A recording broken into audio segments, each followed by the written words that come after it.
L'invité politique de Guillaume Durand sur Radio Classique et Paris Première. Donc, bienvenue François Fillon. D'abord, pourquoi avez-vous décidé d'anticiper et de faire une déclaration plutôt que de converser ou de répondre aux questions des juges? D'abord, Guillaume Durand, je voudrais dire que je suis innocent.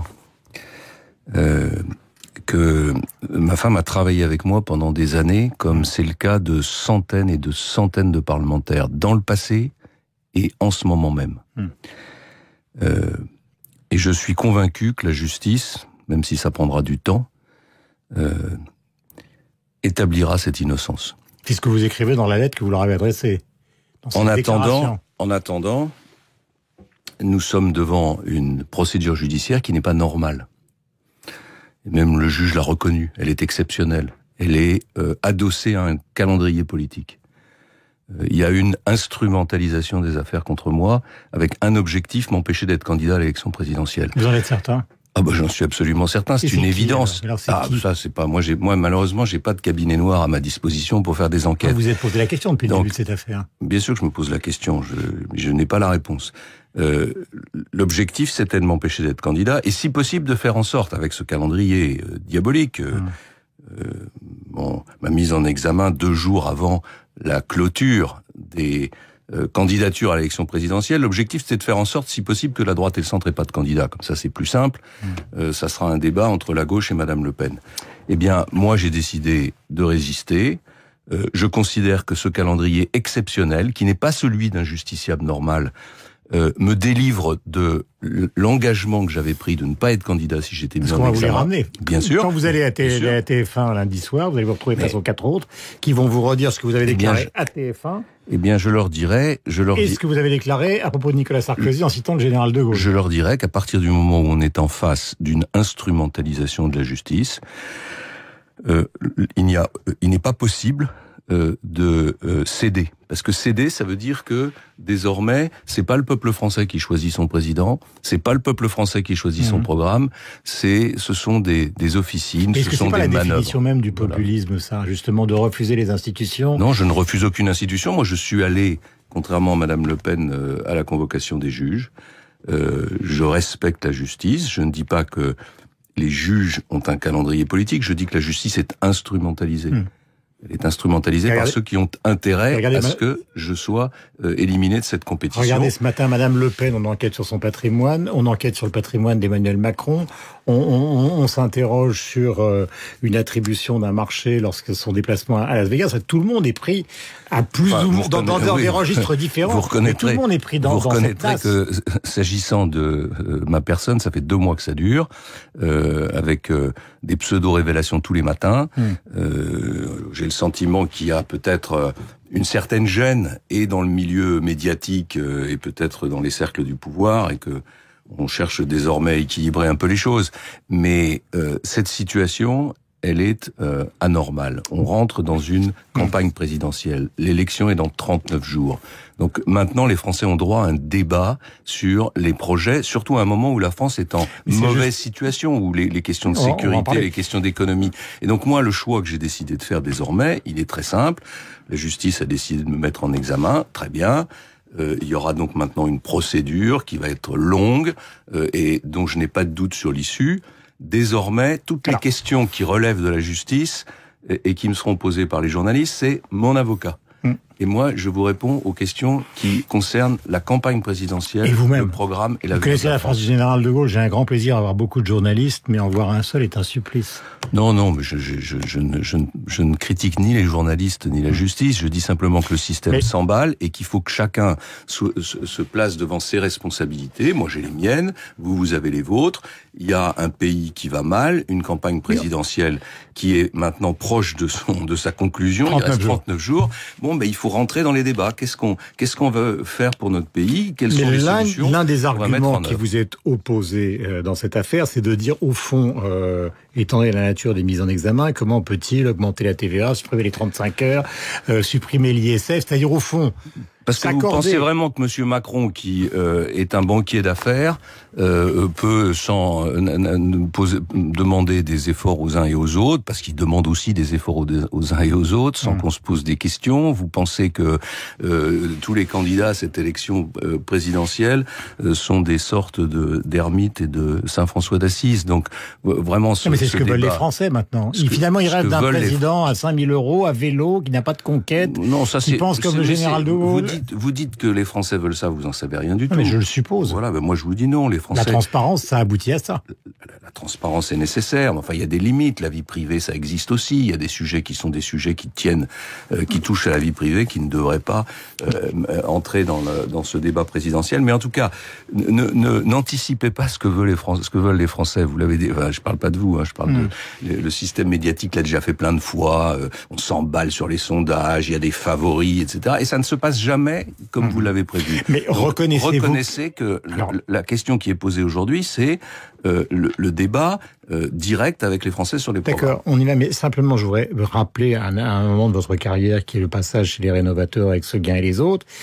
La façon dont vous avez perçu la politique quand vous avez démarré votre vie politique, c'était aussi une manière de se positionner contre Chirac, contre Giscard, d'une certaine manière contre Mitterrand et contre toute une génération qui vivait de la politique avec, disons, une certaine forme de générosité, pour employer un mot extrêmement simple. Donc les gens se disent, Fillon, il était différent, c'était l'homme honnête, et maintenant on se rend compte que peut-être, présomption d'innocence, finalement il profite du système comme ceux qu'il a combattu il y a des années. D'abord, si on avait, avec les Rénovateurs, combattu les personnes que vous évoquiez, c'était pas du tout pour ces raisons-là, c'était parce que... ça les intégrait. Non, c'était, la question était simple, on pensait que ce système était à bout, qu'il fallait le rénover, qu'il fallait des idées nouvelles, on pensait déjà qu'il fallait rassembler la droite et le centre, puisque c'était un peu l'objectif des Rénovateurs, donc on était très loin de cet objectif. Et reconnaissez quand même que c'était une manière de terminer... d'en terminer avec la monarchie politique et les abus de pouvoir et les privilèges. Non. Et puis d'abord, les abus de pouvoir et les privilèges, je sais pas de quoi on parle. Mais en tout cas, il y a une chose qui est certaine, c'est que je vous l'ai dit au début de cet entretien, je suis innocent. Donc, je défendrai mon innocence et je la défendrai de toutes mes forces. Parce que je n'accepte pas que le soupçon suffise à caractériser ma vie et mes comportements politiques. Alors, plusieurs questions concernant justement les programmes économiques. Il y a des gens qui disent finalement, à quelques curseurs près, il y a quand même une grande similitude entre le programme de François Fillon et celui justement d'Emmanuel Macron dans un contexte de bataille avec Marine Le Pen. Vous leur répondez quoi ? Que ces deux programmes sont totalement différents. Le programme d'Emmanuel Macron, c'est un programme de gauche. C'est un programme qui est dans la continuité de François Hollande, c'est-à-dire c'est un programme à trappe-tout. Assouplissement du marché du travail. Oui, enfin tout ça, ce sont des formules. Attendez, ils sont des formules. Il n'y a pas de mise en œuvre, il n'y a pas de projet précis. Il ne revient pas sur les 35 heures. Il ne modifie pas de manière vraiment radicale la fiscalité du capital et donc il ne relancera pas l'investissement. Il ne dit pas qu'il va réformer le code du travail. En tout cas, il ne dit pas comment il va le faire. C'est un programme à trappe-tout. C'est un programme qui est parfaitement dans la ligne de François Hollande. Au fond, Emmanuel Macron, c'est François Hollande en plus jeune. Et vous savez très bien qu'il ne veut pas justement que les ralliements socialistes se multiplient. Oui, enfin, et il se présente comme différent. Il ajoute même quand il a été ministre de l'économie, on l'a empêché de faire tout ce qu'il voulait faire. Oui, ça c'est certain. C'est lui qui a inspiré le programme économique de François Hollande. Ensuite, à la demande de Manuel Valls, il est devenu ministre de l'économie. Il a annoncé des grandes réformes qui n'ont jamais été mises en œuvre. Et son programme apparaît comme un programme flou. Et d'ailleurs, une équipe dans laquelle il y a à la fois Robert Rue et Alain Madelin, franchement, ça peut pas fonctionner. Tout le monde le comprend. Il peut pas y avoir. Qu'est-ce qui est beaucoup plus flou que vous dans le programme de Macron? Mais il n'y a aucune réforme structurelle. Mais donnez-moi un exemple. Par exemple, je supprime les 35 heures. Voilà. Je supprime les 35 heures.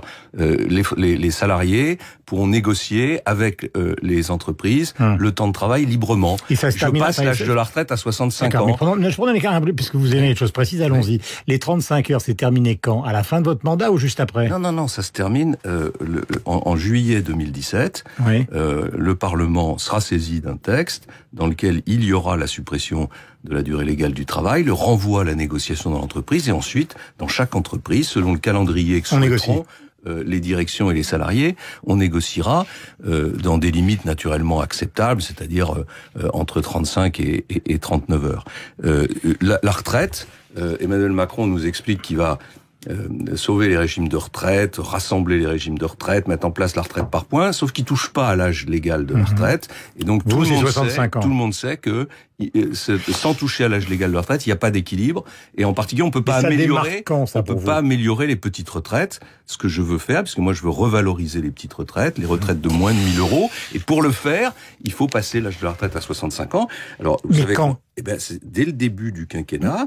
Il y aura un texte voté sur le passage à 65 ans avec une mise en œuvre progressive, comme c'est le cas aujourd'hui. C'est-à-dire que on augmente d'un trimestre chaque année la durée Et on arrive à 65 ans quoi, en 2022 ou après 2022? On arrive à 65 ans un peu après 2022, oui, mais c'est progressif, c'est ce qui se passe en ce moment. On passe de 60 à 62 ans en ce moment, et on continuera cette évolution jusqu'à 65 ans. Le Code du travail, je propose qu'on le réduise à ce qu'on appelle les normes sociales fondamentales, c'est-à-dire les principes de base qui permettent de défendre les salariés, leur sécurité, leur santé, les principes fondamentaux sur lesquels il ne doit pas y avoir de discussion possible. Ça fait 300 pages. Le Code du travail d'aujourd'hui, c'est 3600 pages. Je propose sur les questions de sécurité, qui sont des questions fondamentales pour les Français aujourd'hui, de mettre en œuvre une vraie politique d'autorité, parce qu'au fond, on voit bien que on est dans un pays où il n'y a plus d'autorité au sommet de l'État depuis 5 ans. Et cette absence d'autorité se diffuse dans la nation tout entière, et ça donne le résultat que vous voyez tous les jours, c'est-à-dire des actes de violence qui sont de plus en plus fréquents et avec une intensité de plus en plus forte. Vous avez vu que la semaine dernière, vous savez que les syndicats il y a un lycée la semaine dernière dont les élèves l'ont saccagé, l'ont brûlé après, et ensuite se sont attaqués à la police. Ce sont des événements inédits dans la vie d'une société comme la nôtre, et ils sont désormais banalisés, et c'est le résultat de l'absence d'autorité du pouvoir. Et enfin, on est dans un monde qui est de plus en plus dangereux, avec des voilà.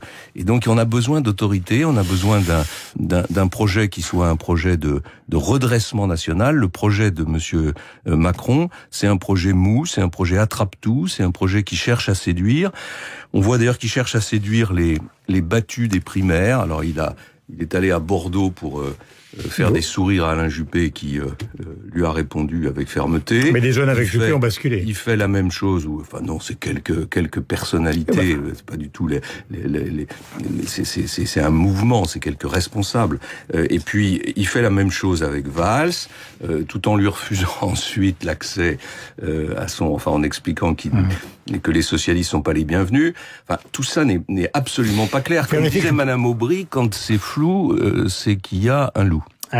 Question, beaucoup de gens ont considéré qu'après les primaires, et après, donc, on écoutera la revue de presse de Michel Rossier et on continuera, vous étiez le meilleur candidat de la droite. Et puis, il y en a certains qui se disent, au fond, cette présidentielle à droite, elle était gagnable, tellement gagnable, puisque c'était l'alternance, qu'il n'y avait même pas de match, et donc, ils se demandent si celui qui était le meilleur n'est pas devenu le pire à cause des problèmes que vous avez. Parce qu'il y a un risque. Mais qui est-ce qui a mis en œuvre, comment dirais-je, lancé cette polémique? Évidemment, c'est parce que j'étais le meilleur candidat à la suite de la primaire, c'est le choix de la primaire, parce que il était clair que le candidat de droite choisi par la primaire allait gagner l'élection présidentielle, que l'alternance était automatique, que a été mis en œuvre cette stratégie. Oui, mais peut-être que le résultat de tout ça, c'est que vous êtes le pire ce matin. Le résultat de tout ça, c'est que les Français sont en colère, et que les Français de la droite et du centre ne veulent pas qu'on leur vole l'élection. Et vous voyez, je le constate tous les jours, il y a une mobilisation très forte. Il n'y a pas de radicalisation, contrairement à ce que j'ai entendu, mais il y a une mobilisation très forte, il y a une colère des électeurs de la droite et du centre qui ne veulent pas voir l'alternance voler. Et Macron, c'est pas l'alternance, Macron, c'est François Hollande. Est-ce que vous appellerez à voter Macron si vous êtes troisième contre Marine Le Pen? Je ne serai pas troisième. Je serai pas troisième. Mais je vous pose la question. Je vous réponds que je ne serai pas troisième. Donc si le moment venu, vous me poserez la question, mais je ne réponds pas à des questions qui visent à me faire... l'ennemi, c'est quand même le Front National, on est d'accord. Non, mais l'ennemi, c'est les extrémistes. Tous les extrémistes sont des adversaires. Tous ceux qui prônent des solutions qui mettraient la France à genoux, ce qui est le cas de Madame Le Pen, avec une politique économique absolument désastreuse, doivent être combattus. Mais moi, je serai au second tour, parce que la droite et le centre, les valeurs que je porte, ne peuvent pas être éliminées de cette compétition. Nous allons marquer une pause de publicité. Je voudrais simplement vous souligner une phrase d'un auteur que vous aimez, qui était Stefan Zweig. On peut tout fuir, a-t-il écrit dans La Pitié dangereuse en 1939, on peut tout fuir sauf sa conscience. Est-ce que vous êtes ce matin... Moi, je suis parfaitement tranquille avec ma conscience. Parfaitement. Vous en êtes certain ? Absolument certain. Mais pas à un moment envisagé de renoncer autour du week-end du Trocadéro ? Bien sûr que j'ai envisagé de renoncer plusieurs fois parce que je suis pas une tête brûlée et je ne veux pas que les valeurs que je porte et que ma famille politique puissent être handicapées. Je veux qu'on gagne cette élection. Ce que j'ai constaté, c'est d'abord un très fort soutien populaire et ce que j'ai constaté, c'est qu'il n'y avait pas... Vous avez commencé à présenter, disons, des demi-excuses. Non, c'est pas des excuses. Tout le monde fait des erreurs et j'en ai fait naturellement. Mais j'ai constaté... C'était une erreur. C'est-à-dire que c'était pas une erreur au plan de la loi, du respect de la loi, et je le redis devant vous aujourd'hui, il y a des centaines de parlementaires, y compris en ce moment même, y compris d'ailleurs des parlementaires qui m'ont violemment critiqué, qui emploient leur épouse aujourd'hui comme assistante parlementaire.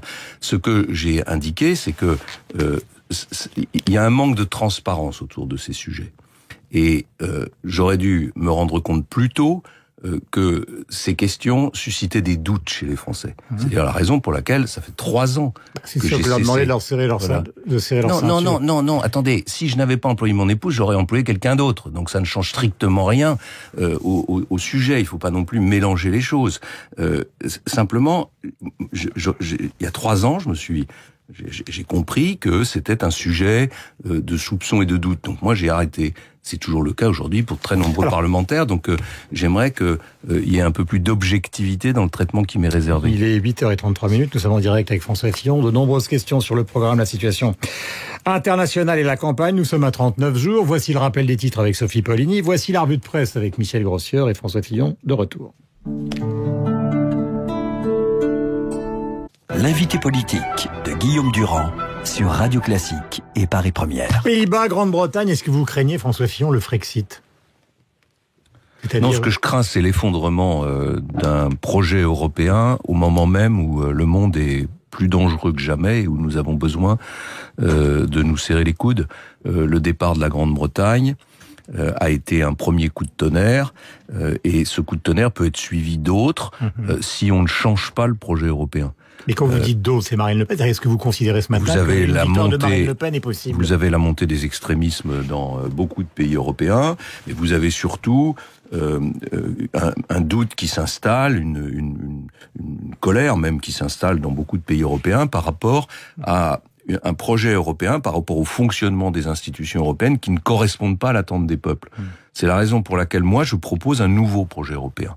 Je propose un projet européen qui repose sur une initiative franco-allemande autour de 4 priorités qui sont notre monnaie, qui devrait nous donner les moyens de nous défendre, de notre indépendance par rapport aux États-Unis, par rapport à la Chine, sur des frontières qui soient des frontières réelles, défendues, des frontières européennes, mais qui soient des frontières qu'on ne passe pas comme ça sans contrôle, sur une défense commune, parce que je considère que le monde n'a jamais été aussi dangereux que ce que je qualifie de totalitarisme islamique, c'est-à-dire cette menace qui est en train de s'emparer d'une grande partie du monde, fait peser sur l'Europe des risques particuliers qui ne sont pas couverts par nos vieilles alliances, en particulier par l'alliance avec les États-Unis. Et puis enfin, je pense que l'Europe devrait avoir une politique commerciale, une politique de défense de ses intérêts industriels et commerciaux beaucoup plus puissante. Et pour réussir... Avec des droits de douane aux frontières ? Avec en tout cas le principe de réciprocité, c'est-à-dire si les Chinois veulent vendre des produits, il faut qu'ils acceptent l'ouverture de toutes leurs frontières. Si les Américains veulent vendre des services en Europe, il faut qu'ils acceptent que les entreprises européennes puissent en particulier concourir dans les marchés publics. Tout à l'heure, vous m'avez dit je ne donnerai pas de consigne de vote pour J'ai pas dit ça. Je vous ai dit que je ne vous répondais pas avant le premier tour. Voilà. Mais avant ce premier tour, justement, j'ai évoqué Marine Le Pen dans le contexte de la politique que vous venez de définir. Est-ce qu'il y a un risque ce matin ? Est-ce qu'il y a un risque que Marine Le Pen soit présidente de la République ? Plus il y a de désordre, plus la polémique se poursuit, moins on parle du projet des candidats, moins le débat s'organise autour du fond, plus le risque est grand. Au lieu de passer, comme on l'a fait tout à l'heure, un quart d'heure à parler de la polémique, des affaires, etc. On aurait pu parler du programme de Madame Le Pen qui, en 6 mois, met la France par terre. Du programme de Madame Le Pen qui ruine les épargnants, parce que la sortie de la monnaie européenne va se traduire par une inflation immédiate, d'autant qu'elle propose de la création monétaire, donc au moins 9 à 10 points d'inflation. 9 à 10 points d'inflation, c'est les retraites c'est les économies des retraités, c'est tous les plus modestes qui le subiront de plein fouet, sans parler du fait que la France a une dette abyssale, plus de 2000 milliards. Que cette dette n'est couverte par nos créanciers que grâce à la politique de la Banque Centrale Européenne. À la minute où on quitte le système de l'euro, naturellement, on est tout nu devant nos créanciers et dans une très grande faiblesse. Qui se demandent si finalement cette affaire de la zone euro et de quitter l'euro, c'est quelque chose, en cas d'accession au pouvoir, qu'elle maintiendrait. Peut-être qu'elle fait la campagne là-dessus et qu'elle fera autre chose après. Vous vous rendez compte de ce que vous dites, quoi. Vous dites que vous avez une candidate qui propose de sortir de l'euro à ses électeurs et qui le fera pas le lendemain. C'est possible si on est contrainte par l'environnement international. Enfin, ça veut dire que son projet n'a aucune réalité, que son projet n'est là que pour flatter telle ou telle revendication des Français, qu'il n'y a aucune cohérence dans ce projet. Donc, ça n'est pas quelqu'un qui est apte à diriger notre pays. La question de la Turquie tracasse l'Europe depuis des années. Il y a des hommes politiques comme Michel Rocard qui étaient favorables à l'entrée de la Turquie. Il y a des négociations, il y a des processus intermédiaires. Est-ce qu'il faut, dans le contexte d'aujourd'hui, avec les meetings, qu'il faut tout arrêter avec la Turquie? Bon, d'abord, c'est pas la question des meetings. Les meetings, c'est un sujet qui doit être traité. On ne doit pas laisser nos partenaires européens se faire insulter comme ça a été le cas par Monsieur Erdogan. Et donc nous aurions dû montrer plus de solidarité avec nos voisins allemands et nos voisins néerlandais. Mais ce sont c'est des questions conjoncturelles. La question de fond, c'est est-ce que la Turquie est européenne et est-ce qu'elle a vocation à entrer dans l'Union européenne? Ma réponse a toujours été la même. Non, la Turquie n'est pas européenne. La Turquie est une grande nation qui n'est pas européenne, dont la culture n'est pas européenne et qui n'a pas sa place dans l'Union européenne. Donc oui, il faut arrêter ces négociations. Il faut avoir le courage de dire au gouvernement turc, parce que je pense que c'est le traité avec franchise, qu'il n'y aura pas d'adhésion, car les peuples européens ne seront jamais unanimes pour accepter l'adhésion de la Turquie, et qu'il faut entreprendre avec la Turquie un autre dialogue, parce qu'on doit parler avec la Turquie, c'est une grande nation, elle est fondamentale dans l'équilibre de la paix du monde, mais en dehors de toute idée d'adhésion à l'Union européenne. Si dans ce contexte-là, c'est la menace d'Erdogan, car au-delà des mots, il y a aussi cette idée qui pourrait libérer un certain nombre de gens, justement, qui viennent des conflits, et les laisser partir, justement, vers le continent européen, parce que cette menace pèse aujourd'hui. On peut pas vivre sous le coup d'un chantage et les relations internationales ne peuvent pas fonctionner de cette manière. Donc nous avons aussi des moyens de pression sur la Turquie. La Turquie est dans l'Alliance Atlantique, c'est un allié des États-Unis. Il y a un dialogue à avoir avec la Turquie. Il ne s'agit pas de faire de la Turquie un adversaire, c'est pas le sujet. Mais il s'agit de lui parler avec franchise. Et quant à la question du contrôle des réfugiés, ça suppose d'avoir des frontières européennes. Et c'est pour ça que je propose de manière prioritaire de mettre en place des frontières européennes correctement défendues. Une décision vient de tomber, mais vous, si vous êtes président, est-ce que vous considérez que les femmes brillent dans les entreprises, c'est impossible? Je me suis félicité de la décision qui a été prise au plan européen hier ou avant-hier, qui autorise les chefs d'entreprise à mettre en œuvre des règlements intérieurs interdisant les signes religieux à l'intérieur de l'entreprise. C'est la solution que je préconise, c'est à chaque chef d'entreprise de mettre en œuvre le règlement intérieur s'il l'estime nécessaire, qui lui permet d'interdire ces signes religieux. En 2003, vous avez été ministre des Affaires sociales, après en 2005, ministre de l'Éducation, vous avez connu la rue. Évidemment, avec le programme tel qu'il existe, celui que vous présentez, et dans des pays similaires aux nôtres, dans les années 80 et 90, la Grande-Bretagne, l'Allemagne, les Pays-Bas, il y a eu d'énormes manifestations. Il va y avoir d'énormes manifestations. C'est bien que vous évoquiez ces deux pays, parce que ce sont justement deux pays qui ont mis en œuvre les réformes que je propose. Mais il y a eu d'énormes manifestations. Oui, il peut y avoir des manifestations. Ces manifestations sont démocratiques. Ma volonté, c'est de redresser la France. Ma volonté, c'est d'aboutir à la fin du quinquennat à un pays en plein emploi. Comme c'est le cas de l'Allemagne ou comme c'est le cas de la Grande-Bretagne. Ma volonté, c'est d'assurer la sécurité des Français.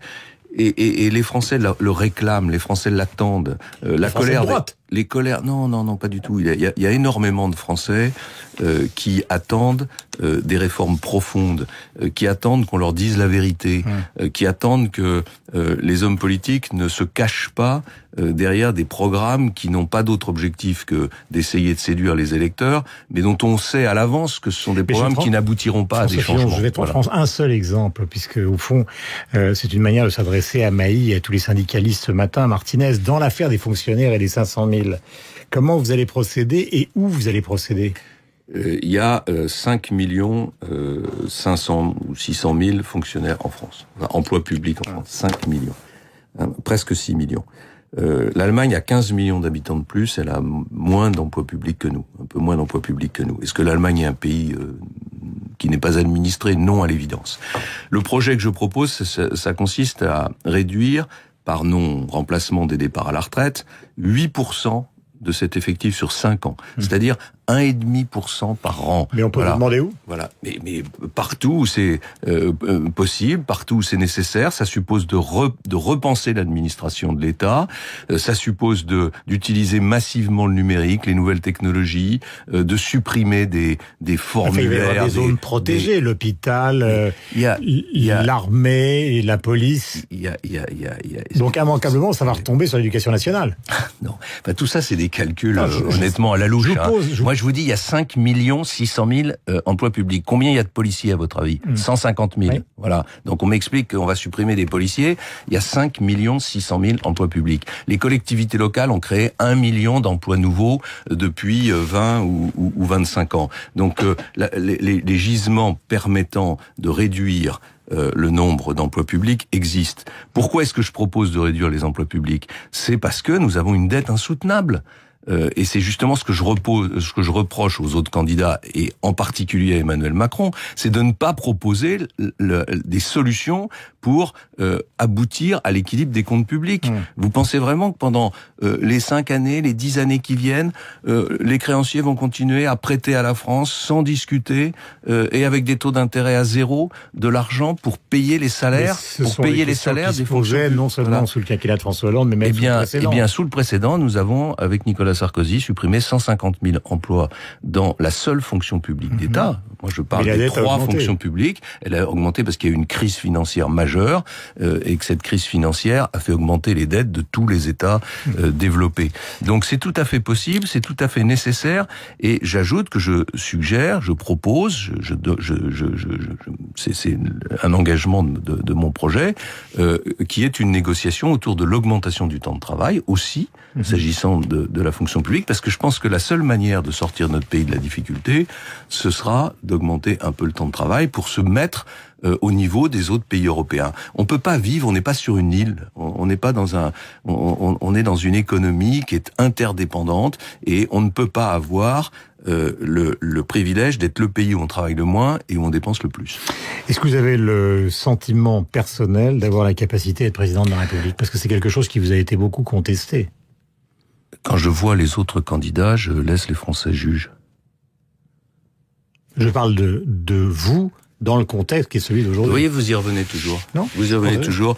Si vous avez des questions à poser sur les sujets qui sont des sujets liés aux affaires, invitez mon avocat. Moi, je vous parle de mon projet, et quant à ma capacité, de diriger le pays, c'est les Français qui vont choisir. Et je suis devant eux, je suis en face d'eux. Ils savent ce que j'ai fait, ils savent quel a été mon parcours politique, ils savent que ça fait à peu près 36 ans que je me consacre au bien public. Ils savent que j'ai été pendant 5 ans Premier ministre, ils m'ont vu à l'œuvre, et ils font leur choix par rapport aux autres candidats.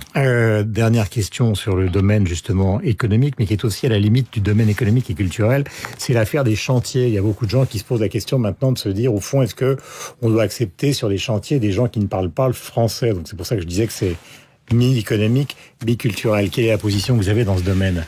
Bon, c'est ce qu'on appelle la clause Molière. Ouais. Il y a un certain nombre de responsables politiques qui veulent la mettre en œuvre. Wauquiez, par exemple. Je ne les critique pas, parce que moi, je veux aller plus loin. J'ai indiqué, et c'est dans mon programme, que je voulais une remise en cause complète du statut de travailleur détaché. Je veux que les travailleurs détachés soient payés au même niveau que les travailleurs de chaque pays. C'est-à-dire que si un travailleur d'un pays européen vient travailler en France, le coût horaire doit être le même. Voilà. Je ne suis pas contre le fait qu'il y ait des travailleurs étrangers qui viennent en France ou qu'il y ait des travailleurs français qui aillent travailler à l'extérieur, à condition qu'il n'y ait pas de dumping social. Et aujourd'hui, malheureusement, il y a un écart de rémunération qui est telle qu'il s'agit d'un dumping social. Et donc j'ai indiqué que je voulais la renégociation de la directive sur les travailleurs détachés. Il y a une renégociation qui est d'ailleurs en cours en ce moment, mais qui de mon point de vue ne va pas suffisamment loin. Et donc moi je ferai de cette question, et je l'avais indiqué à Madame Merkel lorsque je l'ai rencontrée, une question de principe. Je n'accepterai pas qu'on continue avec un système de dumping social qui se traduit par l'élimination de travailleurs français sur des chantiers français. Barouin Premier ministre, c'est possible ? Mais tout est possible. François Barouin est un homme de grande qualité. Donc c'est probable. Non, j'ai dit que c'est possible. Il faut d'abord gagner l'élection présidentielle. Voilà.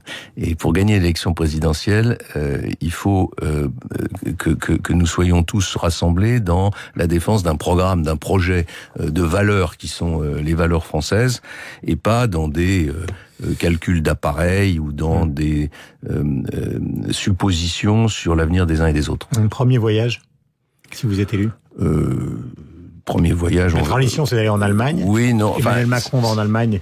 Je suis allé en Allemagne déjà à de nombreuses reprises. La question, l'Allemagne, c'est notre partenaire privilégié parce que nous sommes les deux grandes puissances continentales et parce que c'est la France et l'Allemagne qui peuvent relancer le projet européen. Et donc, il y a évidemment une justification à se rendre en Allemagne. Est-ce que Trump est dangereux pour vous ? Il est en tout cas inattendu.